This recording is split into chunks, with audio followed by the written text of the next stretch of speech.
we arrived at the fourth habit of the 7 habits of Mr. Stephen Covey. And this habit he calls Think Win-Win. And he introduces six philosophies of human interactions. And the first one is the win-win. Win-win. And then he talks about win-lose. He talks about lose-win. He talks about lose-lose. He talks about win. And then he talks about win-win or no deal. Those are the 6 options for human interaction, as Mr. Stephen Covey writes about. And then he talks about that we are raised in a win-lose environment. That in school and everywhere around us, we are raised in an environment where it is win or lose. And I think that's very clear, because think about games, think about school. It's about winning or losing. If you don't win, you lose. That's the consequence, basically. And he's introducing this idea to think in a win-win situation. So there's one person wins and the other person also wins. It's the holy grail of human interaction. And then he starts explaining, so how can we create the conditions for this win-win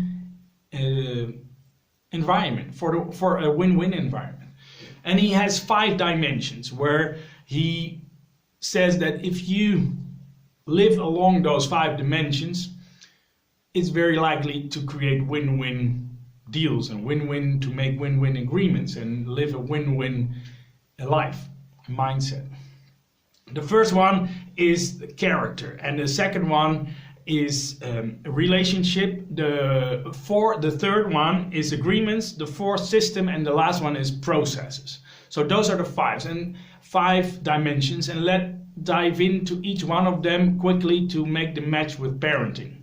So the first one is called character, and character relates to the first 3 habits. If you have those first 3 habits very clear, then it's easy to build up those habits, to build your character on that, and to act accordingly, and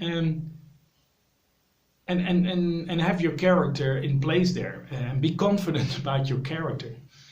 Let me give an example of how I interpret this character dimension with my parenting. So I'm at the playground and my daughter hits a child somewhere on the playground, and I don't do a lot. I don't do a lot because I know that because of my insights and because of those first 3 habits, I parent with the end in mind, and I know that that little incident will not define and is not part of her personality whatsoever. So it's not helpful for any of those 2 kids that I will run there and intervene like an angry parent. However, if those first 3 habits were not clear for me, I would most likely do that because it's socially accepted. And the other parent on the playground would basically expect that behavior from me. So I can maintain my character much better because I have those first 3 habits clear. I think that's what he means with character in this creating of win-win scenarios. I know very well what's good for my kid and I act upon that, and that's my character.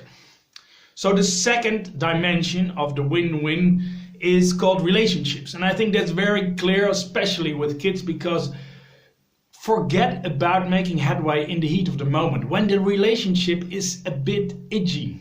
No, it's impossible to create any form of a win-win if the relationship is not optimal at that moment. So, and the opposite is so true as well. If my relationship with my kid is good, we can create all those little win-wins all the time. And the third one is agreement. So I think I have a perfect example of a win-win agreement with my kids. They can pull any toy out of the cupboard to play with, if they clean it up afterwards. That's their perks. Those are the perks for playing with toys. Now they can choose whatever toy to play with, and the deal, the agreement is they clean it up afterwards. So I win because they clean up their shit, and they win because they can decide whatever to play with at any time.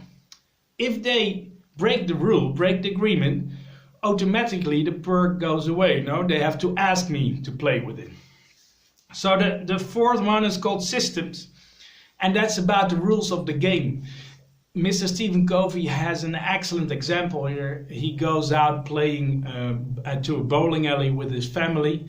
Instead of competing with one another, he competes to his own family by making a first score and then in the second game trying to beat that first score. So that creates this feeling of a win-win for everyone and a team spirit. Beautiful. And then the fifth dimension he talks about is processes. You need to have the processes in place. So I interpret that as a parent, like if we keep on talking to our kids in a punishing, coercive way, if you don't eat your main course, there's no dessert, and always try to get things done out of this coercion or out of this punishment relationship, there is no way we're going to create these win-win situations with our kids. So the process needs to be good, and your speech and how we talk should invite win-win agreements with our kids.